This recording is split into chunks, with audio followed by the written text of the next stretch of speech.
ako'y natutuwa at nabigyan ulit kami ng pagkakataon sa Happy Circle na matulungan po IP, Dumagat, IP learners ng Dumagat people sa tulong ni Miss Gracie at sa iba na lagi rin natuwa ang Happy Circle. Tama po yung nabanggit ni Ma'am Gracie noong pang-apat na taon na namin. At isa po sa aming mga generous na donor ay si Miss Genevieve Macolo na nasa US. High school batch ko namin. Siya yung napapadala ng app. So from US pa yan. Pinapa-Carlo pa niya yan, si Carlo.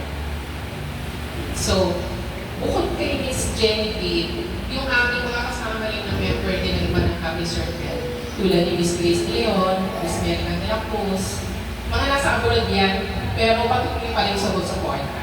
At bukod sa kanila, may mga iba pa kaming regular donor sa mga na-endorse si Tita Mami, Tita Ona, marami.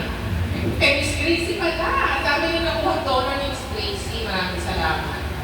So, sana po makatulong sa inyo, mga bata, ang aming pang-apat na taong pagtulong. Yan, maka-inspire sana sa inyo na patuloy nyo magbutihin ang inyong pag-aaral. Happy afternoon po ulit sa inyong lahat. Thank you.